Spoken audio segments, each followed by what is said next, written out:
911, 911, quelle est votre urgence? Hey, vite, vite, là, envoyez la police, ça vient de me frapper en face de chez nous. Hey, c'est sûr qu'il y a des blessés, là. Hey, la police, les ambulanciers, là, vite! Luc, ce qu'on vient de voir, est-ce qu'on n'aurait pas pu avoir une vidéo avec un impact plus grand pour démontrer c'est quoi une blessure de stress opérationnel? Pierre, j'aime ça le questionnement que tu soulèves, mais aujourd'hui, il y a des gens qui assistent dans le confort de la maison, que ce soit au bureau, à la maison. Puis notre volonté aujourd'hui, c'est de démystifier les termes, donner des connaissances, former. C'est les buts recherchés de la formation. C'est pas de créer un malaise chez les gens qui sont chez eux, puis de susciter vraiment une angoisse quelque chose. D'ailleurs, je vous invite à demeurer. Vous allez voir, on va énumérer à la fin là, des ressources d'aide qui sont possibles et qui sont disponibles, sans compter des ressources qui sont à l'interne. Merci par contre, j'apprécie énormément. Mais là, c'est sûr, on va se le dire, là, à regarder ces images-là, mais ça, Pierre, ces gens-là sont impactés. Là. Ils sont pas stroma, ils sont sur le dos. Là. Bien, je pense qu'il faut nuancer. Mais dans le fond, moi, j'aimerais ça t'expliquer, Luc, puis expliquer aux gens ici, c'est quoi une blessure de stress opérationnel. Donc, en fait, c'est un terme qui englobe l'ensemble des problématiques qui découlent des événements que les gens vont vivre sur les opérations, d'où le terme stress opérationnel. Donc, c'est un terme qui permet de reconnaître que le métier des intervenants d'urgence, comme les pompiers, par exemple, bien, ça peut mener à des conséquences importantes sur différentes sphères de vie. Donc, c'est de ça qu'on va parler plus précisément aujourd'hui. Et Pierre, peut-être tu peux nous nommer quelques exemples d'événements qui pourraient engendrer des BSO? Comme on voit sur la diapo, les intervenants d'urgence, présentement, on a vraiment une panoplie d'interventions qu'on peut avoir, mais on parle de des confrères, consoeurs qui peuvent se blesser au travail, qui peuvent arriver avec des accidents. On parle de la mort de consoeurs, confrères de travail. Il y a des accidents qu'on peut avoir au niveau ferroviaire, les métros. Donc, ce genre d'intervention-là, en plus de plus ça va, et plus le métier de pompier, des gens deviennent des premiers répondants. Donc, on ajoute à nos interventions, comme vous voyez sur la diapo, il y a la naissance qui c'est très le fun à avoir comme intervention. Ça peut aller mal également. Donc, on peut avoir des problèmes au niveau de la DPJ, on peut avoir des problèmes de violence. Donc, dans l'ensemble des interventions qu'on a, il y a beaucoup d'appels qu'on peut avoir qui peuvent devenir éventuellement des BSO. Et il faut vraiment regarder le côté qui vient impacter ces appels-là, qui viennent nous chercher et qui vont créer des manifestations éventuellement au niveau des BSO de stress opérationnel. Monsieur, madame, tout le monde, là, moi, je le vois, là. C'est normal que juste à le voir, pas intervenir. Je suis sur le trottoir, je vois ça, ou même je l'entends parler que je me sens à un moment donné interpellé, pogné, puis que les sentiments s'en viennent dans le tapis.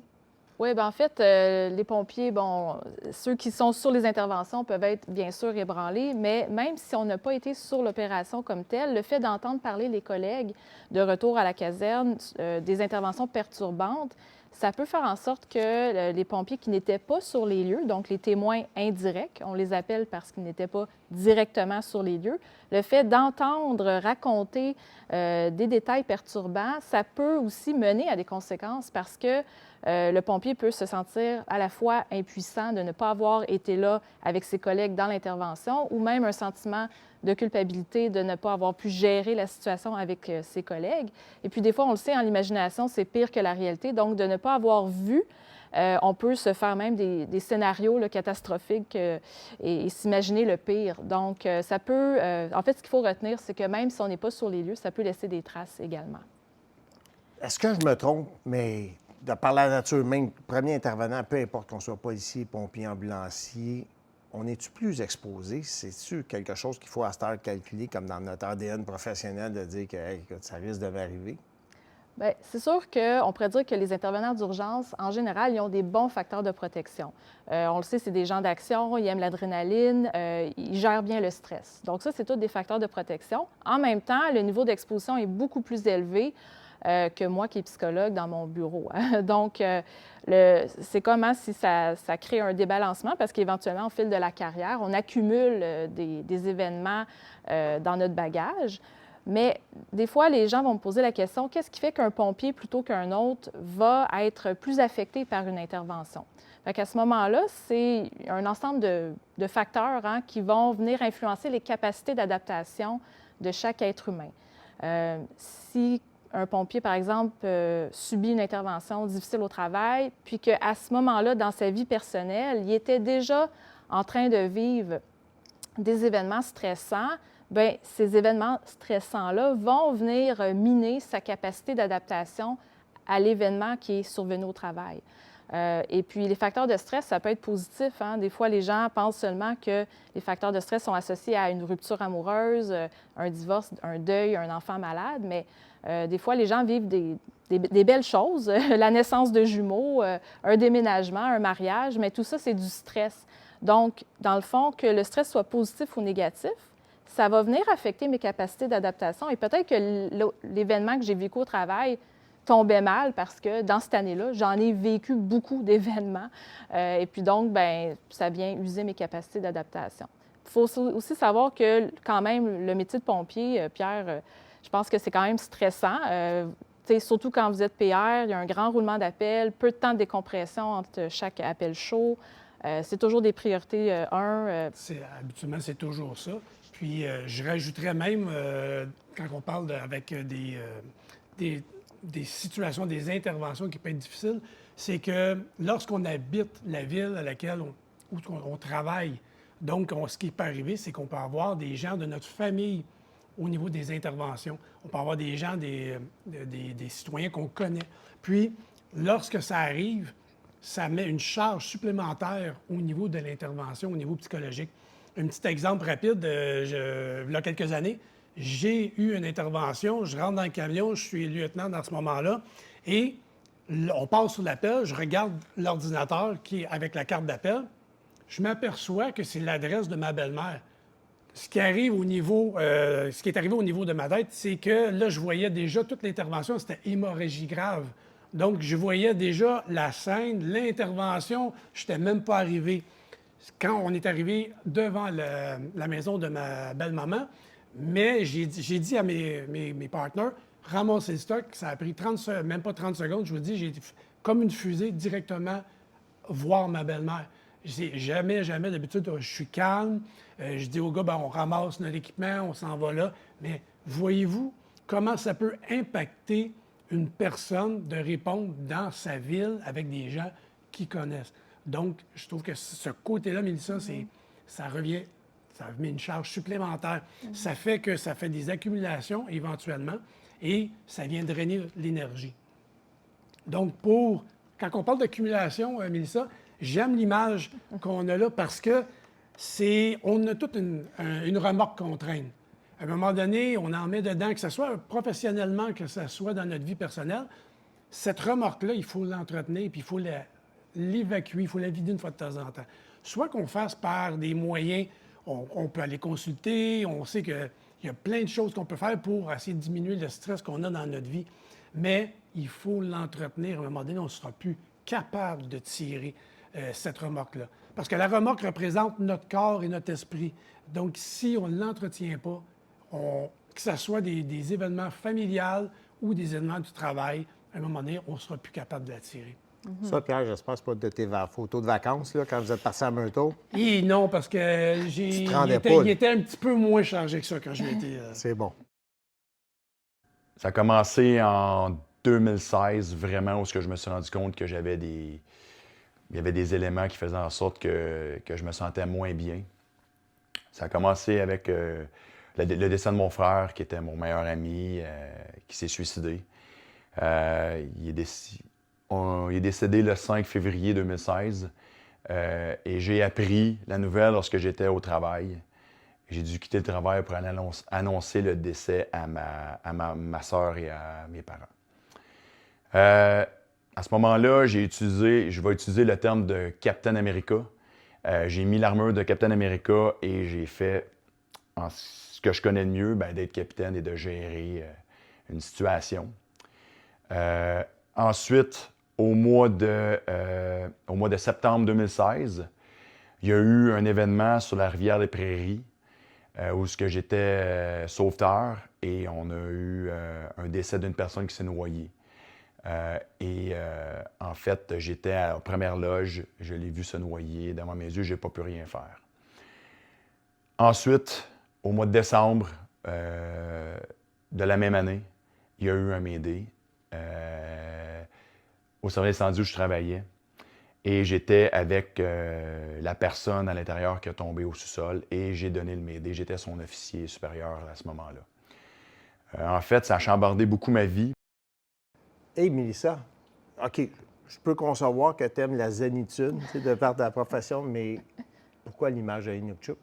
Oui, bien, en fait, cette image-là, hein, on voit que les pierres sont empilées les unes sur les autres, puis elles tiennent en place pour le moment. Mais l'équilibre est très fragile. Donc, le témoignage de Sylvain, moi, ça me faisait penser justement que, mon Dieu, dans une année, il a vécu, en tout cas, il nous a nommé 3 événements traumatiques qui sont survenus dans la même année. Ça ne laisse pas beaucoup de temps à l'être humain pour s'adapter à chaque événement. Donc, c'est énorme ce que Sylvain a vécu en une seule année. Et puis, bien, ce qu'on voit, c'est que justement, ces événements-là, éventuellement, lui ont fait perdre pied, lui ont fait perdre l'équilibre. Mais en même temps, c'est tout à fait humain qui ne perdrait pas équilibre avec ces événements-là qui sont survenus. C'est une chose d'en parler, mais comment le corps, comment c'est fait? C'est quoi qui se passe physiquement? Comment on peut déterminer, OK, là, je suis en train de vivre de quoi, puis le corps doit nous parler, on doit avoir des symptômes, des signes? Bien, oui, donc là, Sylvain, dans son témoignage, nous parle, entre autres, là, du Mayday, puis d'un sauvetage qui a mal tourné. Dans le fond, quand le cerveau détecte une menace, donc un événement à haut niveau de stress, bien, à ce moment-là, il y a toute une série là, d'hormones de stress qui sont déclenchées dans le corps, cortisol, adrénaline, pour nous préparer à fuir ou à combattre le danger. Le fait de percevoir une menace va vraiment venir activer notre système nerveux sympathique, puis déclencher une réaction en chaîne, des réactions qu'on appelle de survie. Donc, à ce moment-là, vous allez sentir le cœur qui bat plus vite, on va transpirer, on va respirer plus rapidement, la bouche est sèche, c'est pas le temps de digérer notre repas. Donc, toute une série de réactions qui nous amènent à pouvoir, pour les pompiers, là, ça va être de combattre le danger. Puis habituellement, dans les opérations, vous ne ressentez pas ces réactions physiques d'anxiété parce que bien, vous êtes orienté vers affronter le danger. Par contre, ce qu'il faut savoir aussi, c'est que ces réactions-là vont persister dans le temps parce que ça prend assez de temps avant que l'adrénaline retombe. Donc, souvent, les gens, c'est après coup qu'ils vont ressentir soit les palpitations, les tremblements, les sueurs, même une grande fatigue qui va découler de ça. Puis moi, je trouve aussi que qu'est-ce qui est important, c'est de nommer aux pompiers que, parce que des fois, les gens me disent, je ne comprends pas, mon système nerveux s'active alors qu'il n'y a pas de danger réel autour de moi. Puis quand on fait l'analyse, on découvre ensemble qu'il y avait des déclencheurs ou en fait ce qu'on appelle les rappels de l'événement. Ça peut être un bruit, une odeur, une chanson qui jouait, un lieu, un type de bâtiment que le cerveau a associé à la menace. Et puis quand on repasse devant ces déclencheurs-là, le système nerveux sympathique s'active et se remet en état d'adrénaline pour faire face au danger, alors que là, il n'y a plus de danger. Donc, des fois, d'expliquer que les réactions de survie, c'est un processus normal, bien, ça l'aide à démystifier justement qu'est-ce qui se passe. Et puis, bien, on va aussi dédramatiser quand les gens viennent me consulter pour leur faire savoir que c'est un processus qui est naturel. Hein. Donc, je pense que Pierre... Bien oui, parce que j'aime tout ce que tu viens de dire là, c'est qu'il faut savoir que c'est des réactions normales que le corps humain a suite à un événement qui est anormal. C'est tout ce qu'on voit comme misère humaine et les accidents, les interventions, c'est pas normal de voir ça en tant qu'être humain. Donc, ces réactions-là, on les a. Ça va diminuer avec le temps. Puis quand on parle de temps, Mélissa va en parler un petit peu plus loin, c'est dans les 2-3 premiers jours, c'est supposé de diminuer. Si ça continue éventuellement, mais là, c'est là qu'on a des manifestations possibles de blessures de stress opérationnel. Puis, ces manifestations-là, on peut avoir anxiété, on peut avoir, il y a de l'angoisse, on burn-out, il peut avoir une dépression, stress aigu, post-trauma. Mais je vais laisser Mélissa pouvoir en parler un peu plus en détail, mais c'est toutes des manifestations qu'on peut avoir suite à des événements stressants. Oui, puis peut-être qu'avant qu'on rentre plus dans le stress post-traumatique, j'aimerais ça amener un point sur la fatigue de compassion, parce que je pense que c'est quelque chose qu'on ne parle pas assez souvent au niveau des pompiers. Puis, en tant que pompier, je pense que des fois, vous faites des interventions dans lesquelles vous allez être vraiment exposé à la détresse humaine, à devoir gérer la famille ou à intervenir dans des endroits, surtout s'il y a l'aspect premier répondant, puis voir de la misère humaine. Puis ça, je pense que ça vient... les pompiers sont empathiques, ils veulent aider, donc ils ont beaucoup de compassion, j'ai l'impression. Puis éventuellement, c'est comme si on tombe en fatigue de compassion parce que là, ça vient nous chercher émotionnellement. Puis notre corps, la façon qu'il trouve de se protéger, c'est de couper les émotions. Fait que fatigue de compassion, c'est quand on devient indifférent, quand on se sent gelé comme un glaçon puis qu'il n'y a plus d'émotions. Mais on contient beaucoup les émotions. Fait qu'à un moment donné, il faut que ça déborde quelque part. Puis, donc là, les gens, des fois, ce qu'ils me disent, c'est « Mélissa, à la maison, là, je ne contiens plus aucune émotion, je pleure à rien, même quand c'est pas triste, mais les larmes coulent tout seul. » Donc, c'est comme si on alterne entre des états où on ressent aucune émotion, on est indifférent, puis des états où, là, c'est comme si, j'aimais bien, Pierre, quand tu disais « ma carapace est trouée », tu sentais que ça débordait malgré Je disais toi. que l'armure, il y avait une fêlure, une ouverture, puis le moindrement qui arrivait à un événement, comme tu dis, soit que les larmes viennent ou bien peu importe, tu dis « je veux plus voir ça ». Pourquoi? Parce que c'est, comme tu dis, la fatigue de compassion. Ça rentre vraiment dans notre domaine et c'est vrai qu'on n'en parle pas beaucoup. On va aussi adresser aujourd'hui, Pierre, le stress post-traumatique. Puis, je vais avoir besoin de ton aide pour donner des exemples plus pompiers. Oui. Mais ce que je te propose, c'est qu'on regarde ensemble les 4 familles de réactions. On les appelle les réactions de stress aigu ou de stress post-traumatique. Une première famille de réactions, c'est les reviviscences, c'est-à-dire qu'une fois qu'on a vécu une intervention particulièrement difficile, le cerveau va rejouer la scène. Donc, on va être amené à revivre sous différentes formes l'événement. T'aurais-tu des exemples? Bien, moi, je dis que les gens revoient constamment l'intervention qu'ils ont eue. Ça revient constamment. Il y a des choses une odeur, un son, qui va réactiver l'intervention. Donc, ils vont ramener, si j'ai bien compris tout le phénomène, ils vont ramener les émotions et les manifestations du BSO. Puis, au niveau aussi de l'évitement, peut-être que tu le... L'évitement, moi, ce que je vois souvent, que j'ai vu, que j'ai entendu, c'est que les gens ne veulent pas reprendre le même chemin, ne veulent pas revenir dans le secteur où ils ont eu l'intervention. Donc, ils vont éviter complètement d'en parler. Et c'est vraiment, non, parle-moi pas de ça, ça revient, ça met du retour vers l'intervention qu'ils ont eue. Donc, l'évitement, éviter d'en parler, éviter d'y penser, éviter les lieux. Il y a aussi le changement dans les croyances et l'humeur. Là. Ça, ce qu'on entend par là, c'est que les gens vont dire « je me reconnais plus c'est comme si ma personnalité a changé ». Aurais-tu des exemples? Bien, l'exemple que je pourrais prendre, c'est qu'il y en a qui, à un moment donné, ils ont plus d'affection envers leur famille, leur enfant. Pas parce qu'ils n'aiment pas. C'est juste qu'ils se sont mis, qu'on parlait tout à l'heure, une carapace, une armure, pour être sûr qu'ils ne sont pas atteints. Mais c'est pas parce qu'ils n'aiment pas, mais c'est un des 4 éléments, oui. Perte d'intérêt aussi pour les activités. Il y a une irritabilité qu'on peut mettre dans ça l'hyper-éveil, oui. Dans l'hyper-éveil, oui, c'est vrai. Ouais. Donc, c'est un des phénomènes. Oui. Puis, est-ce que parce que dans l'hyper-éveil, on retrouve aussi l'hyper-vigilance, donc la difficulté à dormir. Bien là, ça, c'est. Je pense que la difficulté à dormir, ça se peut-tu que chez les pompiers? C'est quand même pas facile à dormir avec les sirènes. Bien, c'est que aussi, l'hypervigilance, le moindre petite chose va te réveiller. Tu es toujours sur le qui-vive.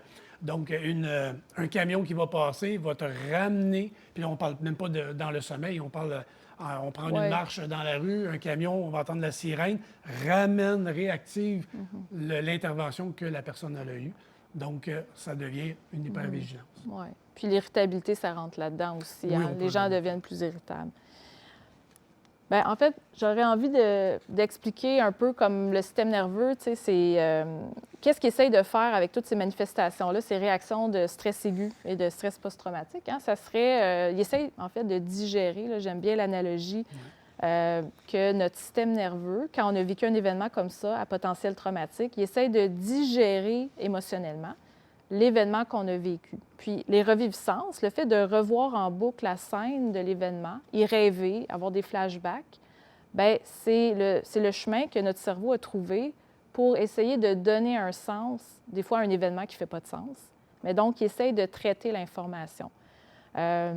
Donc, tu sais, je pense que c'est important que les gens retiennent que quand j'ai des images et des souvenirs qui m'apparaissent, bien, c'est que mon cerveau essaie très fort, comme un ordinateur, de traiter l'information. Donc, je dois le laisser faire ce Il ne processus-là. faut pas les chasser. Parce Exact. que c'est justement, il est en train de travailler pour décortiquer ce qu'on a vécu. Oui, mais le réflexe chez les gens, hein, on le sait, c'est d'éviter ce qui est désagréable. Dans la vie, si on n'aime pas quelque chose, si on peut l'éviter, on va préférer éviter les choses. Donc, l'évitement, c'est comme si ça fait un petit répit d'anxiété. On n'est pas anxieux si on n'y pense pas, on n'est pas bouleversé si on n'y pense pas, mais c'est comme un piège, en quelque sorte, l'évitement, mais on y reviendra à ce piège-là. Mais donc, oui, l'évitement, ça nous donne un petit répit. Puis le fait, comme tu as bien expliqué, Pierre, de mettre une carapace puis de ne plus ressentir les émotions, c'est comme un mécanisme de protection.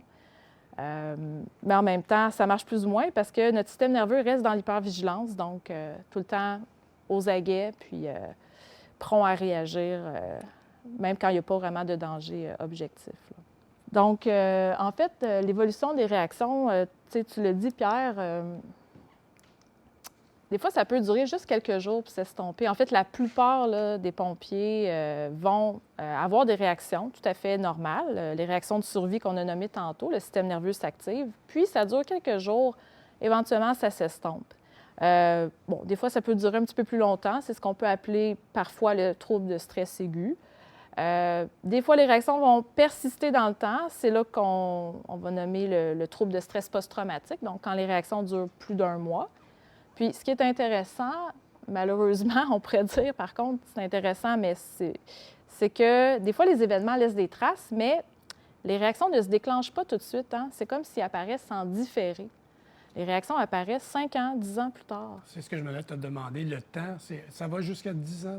Ça peut Bien, aller? il n'y a pas de... Il n'y a pas de temps précis. Okay. Il n'y a pas de temps précis, mais des fois, les événements, on les accumule, puis pour le moment, on est capable de les mettre dans la remorque, mais à un moment donné, ils tombent de la remorque, on ne sait pas quand. On ne sait pas quand, c'est ça. En fait, c'était excessif. C'était vraiment là, quelque chose que j'avais jamais vécu. C'est quelque chose qui est non contrôlable. Même si tu essaies de tout ton être, de tout ce que tu connais, tu essaies de pallier à ça, c'est impossible. Ça revient toujours. Je ne suis pas une personne qui va pleurer. Je ne suis pas une personne qui va pleurer devant les gens, mais j'étais plus capable. Je pleurais pour des raisons, pour n'importe quoi. Je pleurais des fois sans aucune raison. J'étais vraiment plus capable de me concentrer. C'était très dur, la concentration. Puis moi, je suis une personne qui aime performer, puis je n'étais plus capable de performer. Et là, je me suis rendu compte qu'il y avait vraiment quelque chose qui clochait, qui marchait pas. Oui, en fait, pour moi, c'était pas normal parce que j'ai toujours fonctionné sous pression. J'ai toujours fonctionné avec... dans le tapis, en fait, pour ceux qui me connaissent, savent que je suis un gars hyper énergétique, toujours souriant. Mais là, je me forçais à sourire.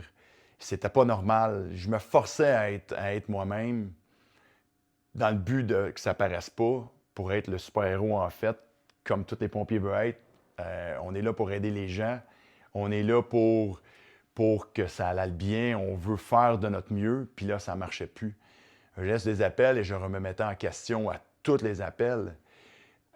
Et là, à un moment donné, tu te rends compte que c'est pas normal. C'est très dur à vivre aussi. Fait que pour moi, c'était vraiment un élément déclencheur aussi qui a fait en sorte que je me suis dit, je m'en vais avec ça. Puis j'ai même pensé à arrêter de travailler, là. J'ai même vraiment pensé tout abandonner. On voit sur la vidéo, Luc et Mélissa, qu'il y a des réactions que Sylvain trouve quand on disait ta phrase de tout à l'heure, c'est pas normal, mais c'est vraiment normal ce qu'il a vécu avec tout l'ensemble des événements qui est arrivé. Il essaie de s'adapter, c'est nouveau pour lui, il ne sait pas comment s'organiser, mais c'est normal que tout ça arrive. La seule chose que moi je me posais comme question, mais ça, c'est est-ce que ces fréquences-là de blessures de stress opérationnel, est-ce que ça arrive souvent? Bien, c'est une bonne question, Pierre. Il y a peu d'études encore canadiennes qui se sont attardées à la question. Ce qu'on sait, c'est que c'est quand même assez prévalent. Donc, ça veut dire que chez les pompiers, là, il y avait un rapport du Comité permanent de la sécurité publique et nationale en 2016 qui disait qu'au niveau du stress post-traumatique, il y avait à peu près un pompier sur 5 qui, dans sa carrière, allait développer un stress post-traumatique. Fait que c'est quand même commun. C'est quand même commun. Puis ce qu'on sait aussi, c'est qu'une autre étude pan-canadienne a étudié des pompiers canadiens. Donc, une étude qui est parue en 2018 disait que il y avait à peu près un pompier sur 3 qui souffrait de difficultés psychologiques au moment de l'étude. Relié toujours au travail ou bien... En fait, ici, c'est ça. C'est pas nécessairement que les difficultés psychologiques découlaient du travail, donc ça serait pas nécessairement une BSO, parce que là, ce qu'on dit, c'est que la BSO découle de l'exposition à des événements en milieu de travail. Mais ce qu'on sait, c'est que les difficultés psychologiques... Dans le fond, la remorque est pleine souvent. La remorque est pleine souvent. En fait, là, ce qu'on sait, c'est que les BSO, ils ont quand même des impacts là, dans la vie des gens qui en souffrent. Les méta-analyses, donc les grosses études nous disent que le BSO, ça amène des conséquences même sur la santé physique. Donc, les gens qui ont une BSO, ils ont plus souvent chez le médecin, ils ont plus de problèmes cardiaques, plus de problèmes respiratoires et de problèmes digestifs. C'est sûr aussi que ça peut amener des conséquences sur la vie familiale, la vie professionnelle. Je pense que Sylvain a témoigné de ça, justement. Donc, il y a quand même certaines conséquences là, qui peuvent arriver. Peut-être que tu pourrais justement nous parler, vu que tu es présent ici, sur les impacts. Tu nous as parlé déjà un petit peu sur le travail. Ça avait un impact parce que tu te forçais à sourire, tout ça, mais peut-être nous parler de façon générale, quels sont les impacts que ça a eu dans ta vie? En fait, le plus gros de la chose, c'était que je me sentais vraiment pas bien. J'étais vraiment tout le temps à me combattre pour essayer d'être le Sylvain qui était d'habitude, qui était avant. Pour faire une petite histoire vraiment rapide, là, c'était long avant que ça commence à mal fonctionner. Ça a pris du temps. Étant une personne qui est capable de faire face à beaucoup de choses, j'ai travaillé vraiment sur moi. Puis, à un moment donné, ça s'est estompé, puis c'est devenu comme normal. Jusqu'à un certain moment donné où j'ai commencé à travailler, à surcharger mon horaire, travailler. Et à la caserne, c'était très dur, comme j'expliquais dans la vidéo, très dur de rester avec les boys parce que j'avais pas le goût d'être là. Ça ne me tentait pas, vraiment pas d'être là. À la maison, avec ma famille, j'étais irritable, beaucoup plus qu'à l'habitude. C'était très dur d'essayer de se contrôler. Puis en fait, je me reconnaissais pas. Puis c'est ce qui a fait en sorte qu'à un moment donné, j'ai décidé de consulter puis de travailler sur ça. Donc, ça n'a pas apparu tout de suite, les réactions. C'est comme si ça a pris un certain temps. Hein? C'est combien de temps que ça a pris avant que ça aille mal? Il y a eu un moment donné, au début 2017, où c'est venu. Sauf que j'ai travaillé sur moi pour essayer de le cacher, puis ça a fonctionné. Ça faisait plusieurs années que j'étais sous pression, fait que ça a été facile. Puis là, après ça, ça a pris du temps. Puis là, plus que j'avais des interventions, plus que ça venait me chercher, plus que c'était dur, plus que je voyais qu'il y avait quelque chose avec moi qui se passait à l'intérieur. Jusqu'à un moment donné où c'est arrivé en 2020, 4 ans plus tard, où c'était impossible à fonctionner. Mm-hmm. Ça ne marchait plus du tout. C'est ton mécanisme d'évitement qui ne fonctionnait plus? Il ne fonctionnait plus, je ne sais pas pourquoi. Et la fatigue mentale, fatigue physique, parce que c'est drainant à essayer d'être le même quand tu as quelque chose à l'intérieur qui te travaille, qui te gruge, qui te ronge intérieurement. C'est très dur d'essayer de fonctionner. Puis, tu sais, les gens ne se rendaient pas compte Mais à l'intérieur, c'était noir. Puis à l'extérieur, j'avais toujours le sourire, puis je continuais à faire ce que je faisais. Mais c'était hyper drainant. J'arrivais chez nous le soir, après une formation, j'étais comme j'avais pas dormi pendant 3 jours. Puis on recommençait le lendemain. Le lendemain, je me réveillais, j'étais fatigué, puis OK, on met la face du monsieur sourire, puis... Fait que tu avais comme, on pourrait-tu dire, l'analogie, des fois j'utilise, c'est mettre dans une boîte, on met dans une boîte les événements, on ferme la boîte, puis... En fait, on ferme, puis on vit avec. On espère que ça va disparaître. On espère, puis c'est pour ça un peu aussi que je me remettais en question toujours, parce que je me disais, s'il arrive quelque chose de grave, ça va exploser, là, c'est sûr, à un moment donné, ça peut pas continuer. C'est impossible à continuer comme ça. Puis, Moi, j'aurais peut-être, je m'excuse, Oui, une vas-y. question. Avec les boys, comment ça fonctionnait? Les boys, eux, ils s'en ont jamais rendu compte. Écoute, quand je leur ai annoncé ça, après j'ai entamé ma thérapie, ils ont été tous surpris, plus les uns que les autres. Ils croyaient pas, ils ont dit « Ben non, ça se peut pas ». Puis en fait, j'ai dit « Oui, ça se peut », mais je travaillais fort pour pas vous le voyez. J'allais dans mon bureau quand il y avait des choses qui venaient me chercher. En revenant des appels, je restais neutre, ça paraissait pas.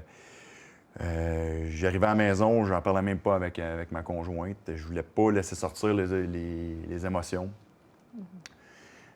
C'était hyper drainant. Est-ce que tu penses que tu t'isolais? Je veux pas te mettre des mots dans En la fait, bouche, mais c'est la façon que tu En fait, l'exprimes. oui. En fait, je m'isolais dans mon bureau, surtout quand ça devenait chaud parce qu'il y a eu tout l'événement COVID, puis il y avait des choses qui plaisaient pas aux gars. Fait qu'il y avait un peu de négativisme. Puis avant, c'était facile pour moi de tourner le négatif en positif parce que j'avais la capacité de le faire, mais là, ça marchait plus. J'étais plus capable. Puis le négatif venait me drainer encore plus. Fait que la seule chose que j'avais à faire, c'est de m'aller dans mon bureau et en fait, fermer la porte ou faire d'autres choses. Puis ce qui était drôle, c'est que je fermais ma porte, puis quand il cognait pour venir me revoir, ben je remettais la face souriante. Parce que tout à l'heure, tu as parlé, Sylvain, que tu faisais du travail, tu te permettais pas d'arrêter. Je vais demander à Mélissa, parce que je sais qu'on en a parlé tout à l'heure rapidement, mais on parlait c'est de l'évitement, Mélissa. Quand on parle, c'est comme un piège, parce que ça, si tu reviens, c'est comme un cercle vicieux, dans le fond. Hein? Bien, de là l'image. Alors, effectivement, on pourrait dire que se changer les idées, on pourrait penser, en fait, là, la plupart des gens vont dire tourne la page, arrête d'y penser, arrête. Ça, dans le fond, si tu y penses pas, ça va disparaître. Si on se tient occupé, ça va être une bonne stratégie. On va comme enterrer ça, puis on va passer à autre chose. Oui, c'est le souhait que tout le monde aurait, que si ça serait aussi magique, les psychologues ne seraient pas là parce que ça serait trop facile. Mais malheureusement, c'est un piège. Puis c'est un mécanisme de survie, que de fuir dans l'action. Fait que c'est un petit peu ça l'image. C'est on fuit vers l'avant en se tenant occupé, en espérant que ce qu'on a enterré dans la petite boîte puisse disparaître éventuellement et s'atténuer avec le temps. Mais finalement, cette stratégie-là de survie qui est de fuir dans l'action, là, en se tenant occupé, bien, ça marche à très court terme. Mais à long terme, comme tu as dit, Sylvain, je pense, c'est qu'on s'épuise à faire ça, à mettre le masque, à mettre sa carapace et faire comme si tout va bien. Je pense que c'est très drainant. Puis, ça ne fait pas disparaître les problèmes qu'on a enfouis dans la remorque. Ils sont toujours là. Donc, tu sais, je pense que la seule solution à ce moment-là, ça va être de consulter ou en tout cas d'en parler. Ça va être vraiment une stratégie, je pense, qui va fonctionner. Côté familial, non. Côté familial, j'ai toujours essayé de garder le travail à l'extérieur de ma famille. Puis je pense que c'était une erreur que j'ai faite. Parce que ma conjointe, elle, ce qu'elle aurait aimé, c'est que j'en parle plus pour qu'elle comprenne puis qu'elle puisse m'aider dans le processus. Mes filles, eux, en fait, eux, ils ont été vraiment, vraiment bonnes là-dedans. Eux autres, ils se rendaient compte qu'il y avait quelque chose. Puis, tu sais, il m'en parlait pas vraiment, il en parlait plus avec ma conjointe. Puis, juste pour vous dire, durant ma thérapie, mes filles, à un souper comme ça, m'ont dit « Papa, on est vraiment fiers de toi. T'as vraiment changé. T'as vraiment t'as pris sur toi, puis on est vraiment fiers de toi. » Vous voyez, là, ça me rend émotif parce que c'est les personnes les plus précieuses. Puis, tu sais, je leur ai fait du mal, peut-être dans un sens. Moi, je trouve que je leur ai fait du mal. J'aurais dû être le père protecteur comme j'ai été avec mes gars à la caserne. Mais en fait, ils m'ont dit non, on comprend que tu as vécu des choses, puis c'est ce qui me fait continuer encore, là. Donc, on a vu des réactions de vraiment les impacts que ça a eu sur sa vie personnelle, surtout.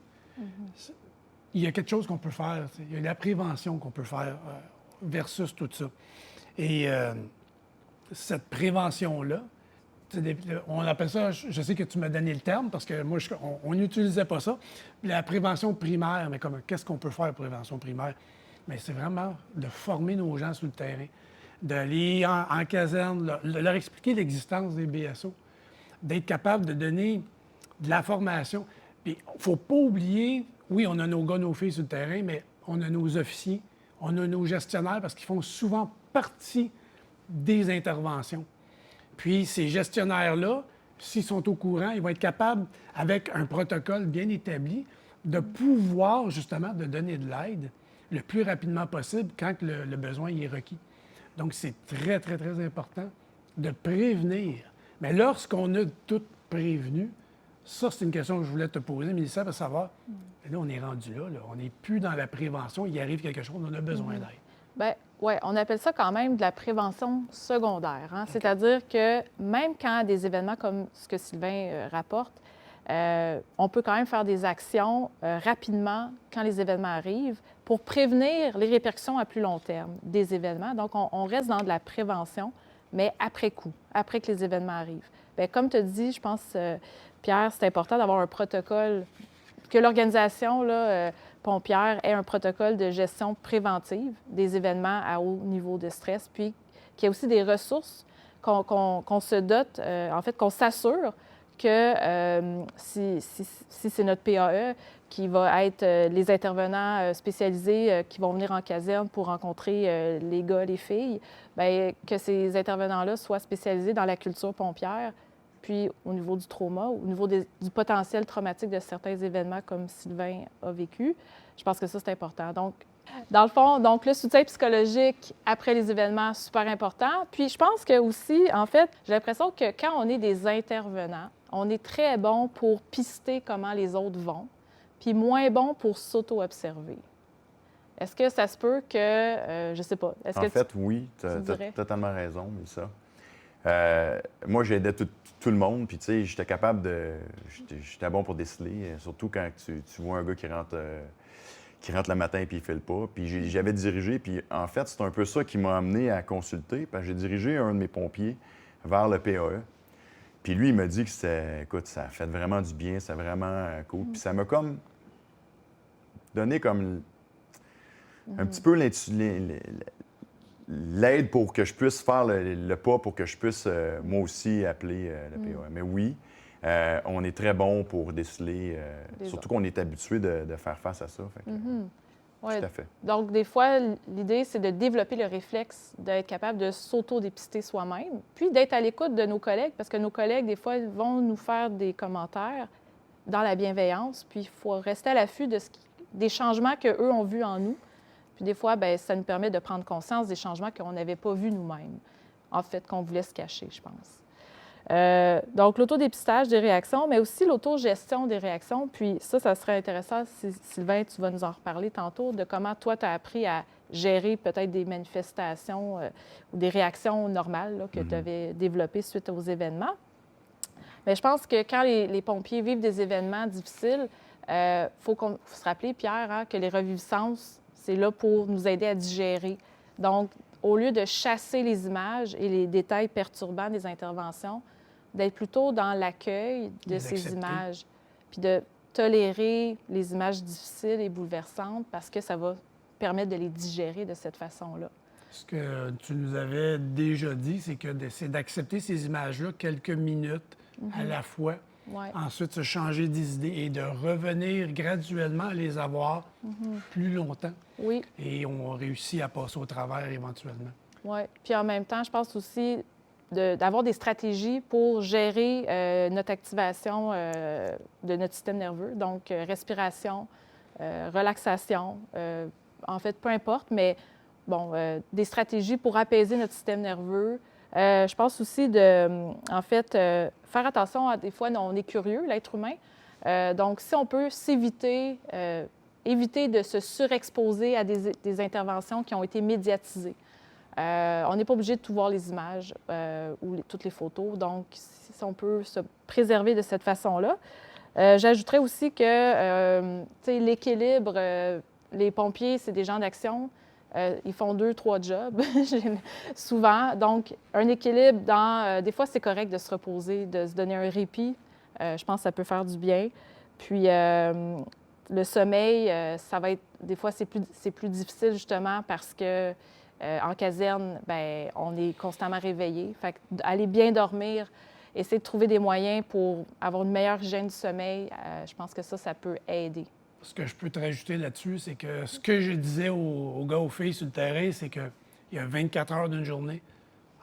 On essaie d'endormir un 6-7 heures, mais il n'y a pas 36 heures. Il y a des gars, les filles qui venaient me voir, il y aurait besoin de 36-42 heures pour une journée si ça ne marche pas. Ouais. Il faut vraiment planifier nos journées pour ne pas être surchargé, justement. Oui, oui. Une bonification, si vous permettez. Tu sais, tantôt, une des choses, Sylvain, dans ton rôle d'officier, je pense qu'il y a un piège également de vouloir banaliser l'événement selon notre échelle de valeur puis de se mettre à niveau. Tu sais, quand je parle à un officier, puis l'officier me dit « Non, moi, je suis super correct. » Je suis donc content. Je me soucie également, puis tu devrais également te soucier de ton groupe de travail. Parce qu'il y en a un qui lève la main, il faut que tu lui donnes la place de pouvoir lever la main et mettre un genou à terre. Je pense que c'est pas une des notions qu'il ne faudrait pas oublier non plus de mentionner. Je pense que justement, le soutien, ça nous amène à parler là, du soutien social. Je pense que j'aimerais ça, Pierre, que tu nous parles un petit peu de comment, en caserne, vu que les gars, les filles vivent ensemble, comment ça peut... Bien, on les appelle nos sentinelles. C'est toute personne qui a reçu une formation, mais même juste être au courant que ça existe, que les blessures de stress opérationnel, on devient tous des sentinelles pour tous et chacun. Donc, à partir de là, on est capable de je dirais pas diagnostiquer, mais au moins de savoir qu'est-ce qui se passe à l'intérieur de moi et de voir ce qui se passe avec notre gang sur le terrain, puis en caserne. À ce moment-là, bien là, s'il arrive quelque chose, bien, le soutien social qu'on peut avoir au niveau au niveau de la caserne, même à l'extérieur, c'est formidable. C'est le plus important facteur de protection, c'est notre soutien social. Et ça se passe en caserne souvent. Donc, je trouve que c'est tellement important. On n'en parle pas, mais on est chanceux. Parce que ça nous permet d'évacuer toutes les émotions. Puis souvent, des fois, vous savez, c'est en humour. Pas toujours, pour nous, c'est drôle. Des fois, c'est de l'humour noir, mais ça fait partie de de la dynamique et de la chance qu'on a d'évacuer. Donc, il faut vraiment faire attention à notre soutien social. Puis, je pense que tu sais, c'est vraiment le facteur déterminant qui fait qu'on peut s'en sortir. Ouais. Tout au long de ma préparation pour la conférence d'aujourd'hui, à répétition, là, je vois le mot résilient, résilience. Vous m'en parlez parce que là, à un moment donné, PSO, post-trauma, stress aigu, qu'est-ce que ça vient faire dans la poutine, ça? Ben, On va te laisser parler de ce côté-là, oui. toi. Donc, la résilience, bien, premièrement, est-ce que tu sais c'est quoi la définition? Non, je t'écoute. Ah, OK. Bon, bien, en fait, la résilience, c'est la capacité de rebondir face à l'adversité de la vie. La vie, c'est pas un long fleuve tranquille, comme on pourrait dire. Hein? Donc, il y aura des moments plus difficiles dans la vie. Et les gens résilients, bien, c'est les gens qui sont capables de continuer à maintenir un fonctionnement stable malgré les défis de la vie. Mais des fois aussi, une présomption, c'est que la résilience, c'est l'absence de réaction ou l'absence de symptômes, alors que c'est faux. Les gens résilients, après un événement, peuvent vivre toutes sortes de symptômes. On en a nommé plein de réactions aujourd'hui, mais ils vont quand même continuer à être capables de fonctionner. Donc là, les études s'intéressaient à, mais OK, c'est quoi les ingrédients de la résilience? C'est qui ça, les gens résilients? Donc, je vous donne quelques indices. Alors, bien, les gens résilients, c'est les gens qui ont d'abord un bon soutien social. Ils s'entourent de gens. C'est des gens qui ont des stratégies d'adaptation efficaces. Donc là, on n'est pas dans l'évitement. On est plus dans la capacité de résoudre les problèmes, puis de percevoir les défis comme, percevoir plutôt les problèmes comme des défis à relever. Donc, vraiment, dans leur perception, bien, je pense que, tu sais, Sylvain, tu es quand même quelqu'un qui a de la résilience en lui, là, parce que j'ai l'impression que toi, les problèmes, c'était des défis à relever, là. Ça a été souvent ça. Malheureusement, il y a eu le piège de l'évitement, mais, tu sais, dans le fond, donc c'est ça. Les gens résilients, ils sont optimistes. C'est des gens qui ont beaucoup d'humour, qui ont une belle flexibilité au lieu d'une rigidité, qui ne sont pas dans les exigences élevées de performance, sont capables d'accepter que certains événements vont les transformer. Puis, ils vont aussi faire sens de la souffrance qu'ils vont vivre. Ils vont donner un sens. Mais aussi, l'ingrédient comme le plus important, c'est la capacité à chercher de l'aide et à consulter. Et puis, bien, je pense que, tu sais, justement, on va parler de traitement. Parce que la capacité de chercher de l'aide, c'est vraiment un ingrédient central de la résilience. Moi, avant qu'on s'en aille dans le traitement, j'aimerais demander à Sylvain, c'est quoi le déclic qu'il y a eu pour consulter, dans le fond, pour aller vers le traitement? En fait, il y en a eu quand même quelques-uns. Comme je disais tout à l'heure, là, celui de mon confrère, mon pompier, que j'ai dirigé vers le PAE. Mais une certaine journée, là, j'étais à prendre du soleil avec ma conjointe.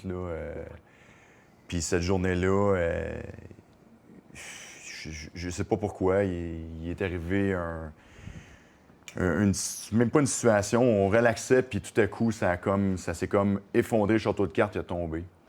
Je me suis mis à pleurer pour rien, puis c'était quand même une belle journée, là. Puis là, ma conjointe, elle m'a regardé, puis elle m'a demandé si tout était correct, puis j'ai dit non, ça va vraiment pas, je suis vraiment plus capable. Elle m'a demandé plus capable de quoi, puis là, c'est ça, j'ai dit, je sais plus quoi faire, là, faut que je consulte, faut que je fasse quelque chose. C'est vraiment là que ça a été le déclic, vraiment, là, où c'est comme un effondrement, là, où le corps et l'esprit a dit c'est terminé, ça marche plus. Là, il y a quelque chose, faut qu'il se produise.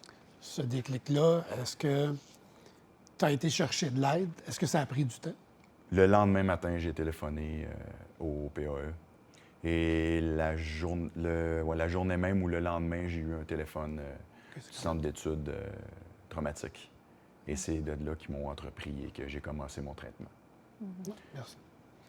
Oui, donc, tu sais, en fait, il y a une multitude de traitements qui existent pour les BSO. Et puis, plus vite on va chercher de l'aide, je pense que plus rapide sera la thérapie, ou en tout cas, ça va durer peut-être moins longtemps. Donc, c'est vraiment, plus on y va en prévention. Puis, tu sais, souvent, on va vraiment aller, quand on a une blessure physique, on n'hésitera pas à aller chez le physio.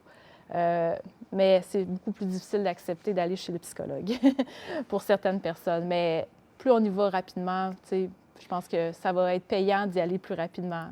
Puis ce que tu viens de dire, c'est beaucoup dans le milieu. Je vais parler pompier, là. Tu te blesses, le physio, c'est tout de suite. Mais quand c'est, je me suis l'expression, mais entre les deux oreilles, c'est quelque chose qu'on a de la difficulté à aller chercher de l'aide parce qu'on se sent diminué.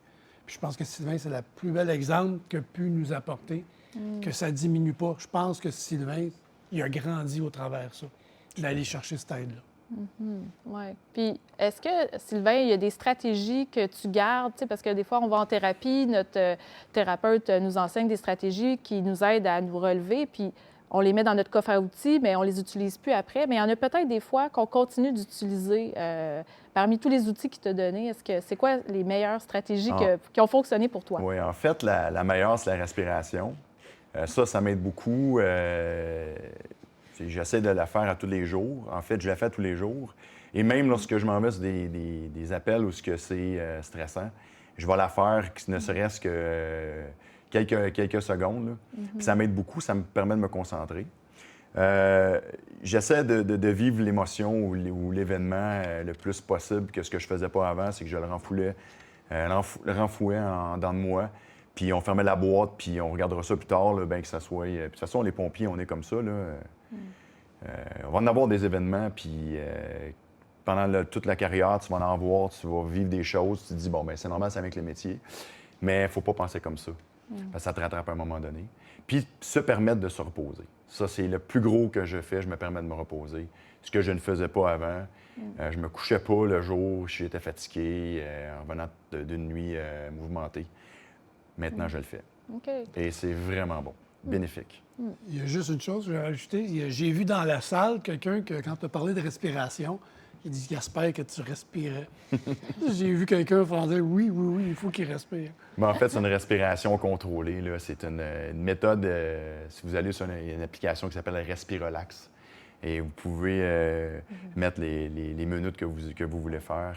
Et ça vous permet d'utiliser le diaphragme et tout votre intérieur pour pouvoir... en fait, ça enlève le stress. Puis c'est prouvé que le stress diminue si vous faites ça, ne serait-ce qu'une fois par jour.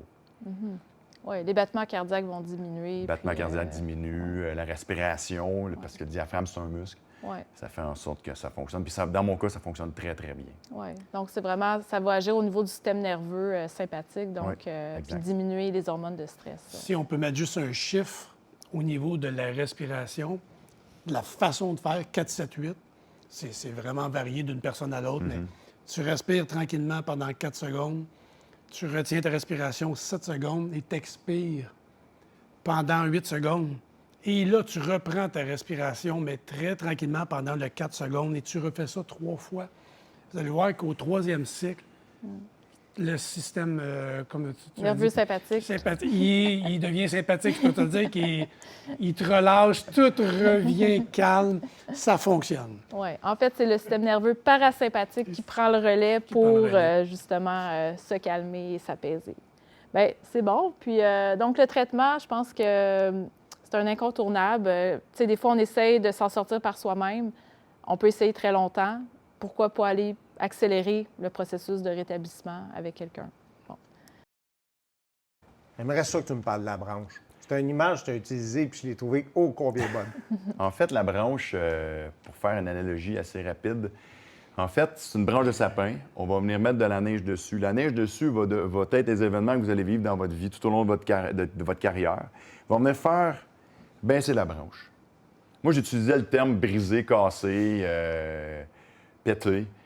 C'est pas du tout ça. Puis là, ce qui arrive, c'est que la branche n'est pas capable de remonter tout seul. Là, il faut faire venir le printemps, faire fondre la neige, puis remonter la branche. Bien, faire fondre la neige puis faire venir le printemps, c'est quoi? Bien, en fait, c'est d'en parler, de consulter. Ne serait-ce que n'importe quel élément ou n'importe quel événement qui va faire en sorte que vous allez avoir un doute. Banalisez pas, c'est le seul conseil que je peux vous donner, banalisez pas vos événements. Moi, j'ai banalisé jusqu'à un certain moment donné. Je n'étais plus capable de fonctionner parce que la branche était rendue en bas. Fait que c'est un peu ça, l'analogie de la branche.